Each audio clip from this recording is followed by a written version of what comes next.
Hi again. If you're considering purchasing a property here on 30A, but you've never purchased, in this area, this is the video for you. I'm going to go over all the things that you need to consider in the step-by-step process for purchasing a property here on 30A.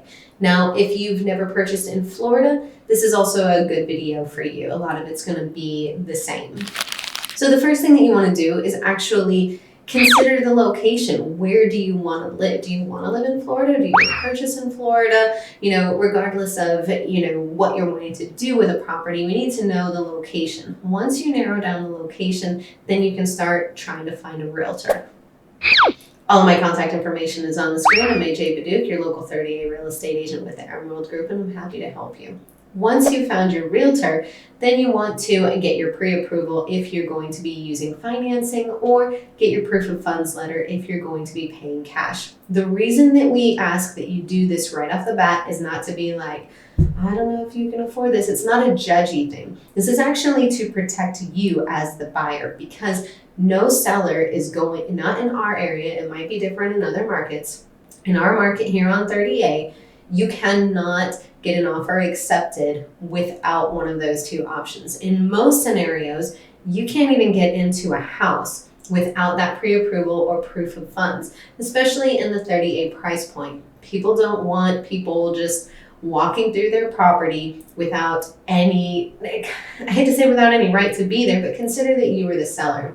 Would you want everybody walking through your house? You're having to pick up and leave, or have a tenant get up and leave, or just keeping the house in a specific level of cleanliness. It just doesn't work if there are droves of people going through that have zero intention of purchasing. So if you're going to be using financing, you absolutely must get a pre-approval before looking at properties in person, or having your agent tour them with a video tour, or provide a proof of funds letter from your bank if you are planning to pay cash.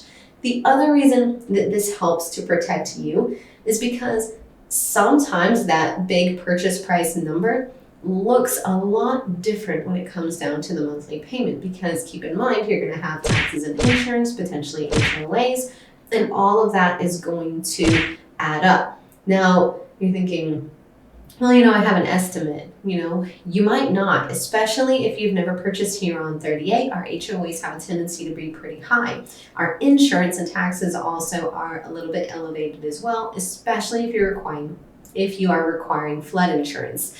Your lender is going to be able to help you to fully understand what your monthly payment has a likelihood of looking at a different price point, and we'll let you know what you're qualified for. This will help us to determine your left and right limits. The next thing that you want to decide on is the actual location, and you can narrow that down by city, by neighborhood, by proximity to something. It's just the more specific that you can be, the better, because you don't necessarily want to be looking at houses across the entire panhandle. It's not going to be fun for you. You're not going to remember what you liked about a specific property versus another one, and it takes a lot of the joy out of the process. So narrowing down a location is very, very beneficial. If you're searching in an area that you've never been to, or you haven't spent a lot of time, that's when you're really going to rely on your agent. You want somebody who is super familiar with the area, who can give you local insights to help you with that decision.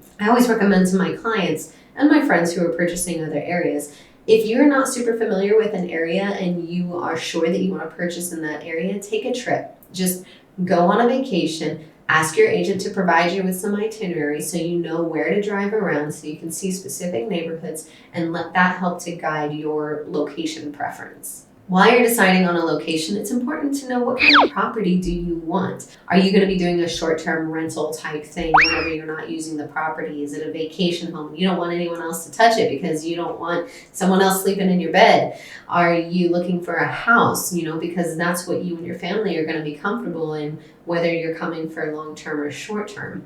It's important to know what the use is going to be of the property and what is going to make that the most beneficial to you. There's a big difference between, hey, I just need to do a 1031 exchange, show me everything that's going to make me money, and I definitely do those, And then one where it's like, my family and I are also going to use the property. So in addition to making the most amount of money possible, we also need it to fill or to go by this criteria. We need a couple of bedrooms and bathrooms, only one story because grandma's going to come. It's just good to know these things so we can further narrow down what we're looking at. Knowing the type of use for the property will also help to determine the proximity to, say, the beach, or maybe you need to be in close proximity to a hospital or schools, specific schools or parks, things of that nature. All of this is going to come into play when deciding on a property and narrowing down that exact location. This is also where it's going to be really important to, again, have that local insight to know both the personality of the location and what it's close to, what's in the very immediate area. Once you've figured out all of that, it's going to be a whole lot easier for your agent to send you properties that match your criteria. So this is where we start looking at everything online. Typically, you're going to be able to put like a star or a circle with a line through it to say, yes, I like this property, or no, I don't, and provide some feedback. If that criteria needs to change because we're seeing a pattern of likes versus dislikes, it's too easy to change that criteria with your agent. You just let us know, hey, we want to change it up to only 3 bedrooms now, or we need more, whatever the case might be. You change it up. The point is at this point, we're searching the properties online. We're looking at houses online. We're not looking at anything in person yet because the last thing you want to do is try to see every property that's online that even loosely matches your criteria. Again, it won't be fun for you. You're not going to enjoy it, and ultimately you might end up wasting your money renting instead. So the only properties that we look at in person are going to be the ones that if it went under contract with someone else tomorrow, would you be sad? If the answer is yes, that's a property that we need to tour immediately. If you're not in the immediate area and you're relying on your agent to do video tours for you, it's the same criteria. You're still only going to do video tours of those ones that you're like, this one, I feel like I want to make an offer right now. I need to confirm that I want to make that offer. If you're utilizing a video tour, I highly recommend that the video starts outside of the neighborhood so you can get a quick view of what the outside of the neighborhood looks like, and then a longer view of within the neighborhood, and then an exterior view of the house and an interior view of the house with notes such as, smells like someone smoked in here, or there is, a pet smell in here, or this floor, it bubbles when I walk on it, or there are discolorations in the ceiling. Just incorporate all these notes during the walkthrough so that you have an idea of what's going on with the property if you can't be here yourself. If you are able to be there in person, then wonderful. Then your agent can walk you through and point out all of these different things so that you know what to anticipate if you're going to make an offer, what type of repairs you might need. If you love a property after the video tour, or you've walked it in person and you're ready to make an offer, keep in mind in the state of Florida, your offer is going to be on the full-on contract. It's not going to be a hey, we'll offer list price. No, there's so much more that goes into it. It's depending on whether you're using financing or cash, it can take 7 to about 35 days. But there's a lot that goes into it, and that stack of papers is what's going to determine how the entire process is going to play out. So when you're writing your offer, you have 2 different ways. You can do it on an as-is contract or a standard FAR, which allows for basically repairs to be done right off the bat. You already know, hey, we're anticipating about this much in repairs, so we're just going to ask for it now. In either scenario, you do have an inspection, and I highly recommend getting an inspection regardless the year of the property. It could be, a week before it's done being built and they've already had an inspection, or they already have an inspector. I highly recommend that you still get a third-party inspector that you pay for. If the seller accepts your offer, then you're going to have to send your earnest money deposit over to the title company. Your earnest money deposit is typically 1% of the purchase price, sometimes higher, sometimes lower, depending on the individual situation and how competitive the market is. A lot can be done with an EMD to make your offer stronger if necessary. But if that offer is accepted, Then that earnest money deposit is going to go to the title company, which is kind of the hub for the entire transaction. They're going to collect everything. They're like the attorney for the transaction that's going to make sure that everybody is doing what they're supposed to do per the contract. And then at the end, you walk away with the keys and nobody else can say that that property is actually theirs, that maybe, Aunt Mary left that house to me 20 years ago and I just never did anything about it. No, you're protected against that by the title company. So that earnest money deposit does not go to the seller. It stays with the escrow. So the seller can't go spend it while you're, going through the contract, and then it's potentially gone halfway through and you don't want the house anymore. So that money is protected. It's just your skin in the game. As soon as the title company has received your earnest money deposit, we are a full service real estate team. So we will schedule all of your inspections, appraisals, a survey if necessary for you with your permission. We will give you the quotes and let you know the dates that they can be done, what they will cover, and how much it will cost. We do all of this for you. I mentioned appraisals. There are certain contingencies that you can put into a offer. So maybe you need to sell a property in order to purchase this one. There is an addendum for that so that you can say, if this property does not sell by this date, then we're able to back out of, the purchase of this property and still retain our earnest money deposit. There is an addendum that states that the property is on a rental management program and we're going to allow that to continue. We understand and we accept it. There's one for an appraisal. If the property doesn't appraise for the agreed upon purchase price, we're back at the negotiation table. Keep in mind, in the state of Florida, you are not required to pay more for a property than it is worth if you incorporate this appraisal contingency. However, the seller is not required to pay or to sell the property for less than the agreed upon purchase price, even with that appraisal contingency. So it truly is back to the negotiation table if that were to happen, where an appraisal came in lower than the agreed upon purchase price. I know I'm kind of going back and forth a little bit. It's different to talk around intelligently instead of just giving you bullet points. I want you to really feel like you understand the information. After the earnest money deposit, like I said, we're going to schedule your inspections. Depending on the age of the property is going to let us know which inspections need to be ordered. Definitely a general home inspection, potentially a pool inspection.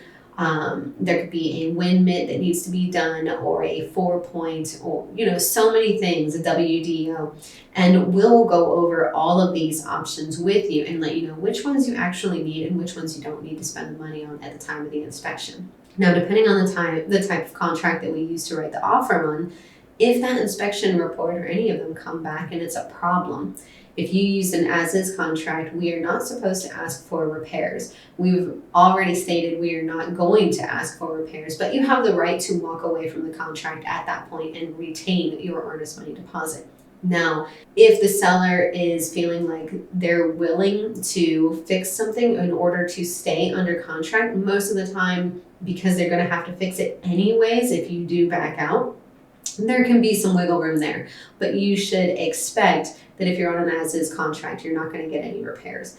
If, however, you're on that standard FAR bar and you already dictated a spend limit for the seller and they've already agreed to it, and the things that you would want fixed from the inspection report, which are warranted and are stated in the contract as items that are warranted, you can ask for all of those repairs to be done up to that certain spend limit that you requested initially and the seller already agreed on. If those inspection repairs, however, are warranted and they exceed that amount, the seller doesn't have to fix them. But if they agree to do them, then you are bound by the contract. You have to move forward with it or risk losing your earnest money deposit and potentially further, lawsuits or something for failure to actually continue to participate in the contract per the guidelines. Definitely, if this type of scenario were to happen and there was a type of, disagreement between what the contract states between seller and buyer and the two agents couldn't work it out, we'd absolutely recommend that you speak to an attorney, a real estate attorney, for guidance on how to move forward.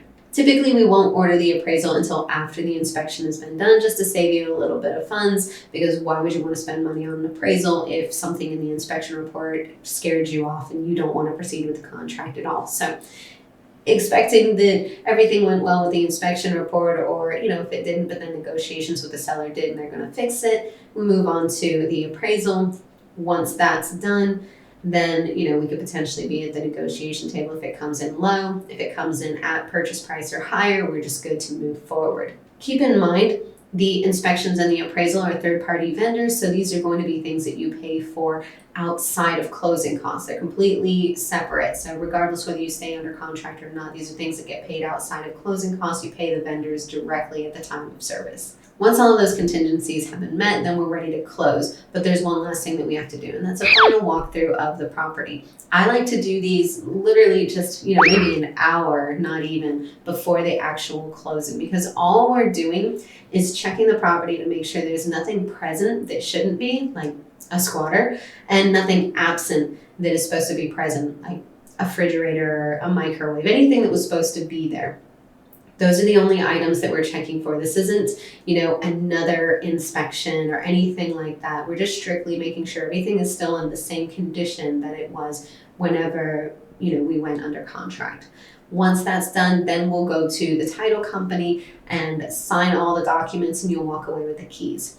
Now, for my folks that are purchasing from elsewhere, we are able to do remote closings for a nominal fee. You can do everything electronically, and the keys can stay with title. They can go to your property manager. Whatever it is that you want to do, I am absolutely willing to go and do a final walkthrough for you. I do it all the time. So there are definitely some very great, convenient, efficient ways to handle things here while you're away.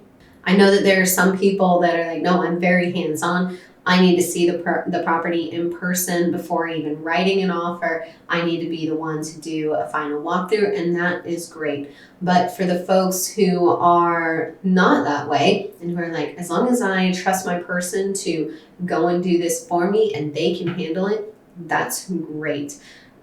Whenever we were able to start using this electronic signature stuff for closing on properties, this was a total game changer. I can't tell you how many POAs I've done for people and signed in their stead. And I have a long name. So when they have a long name and I'm signing for them by my name, it takes so much time. I love doing it for y'all, I promise. If any of y'all are watching this, listen, I'm not complaining.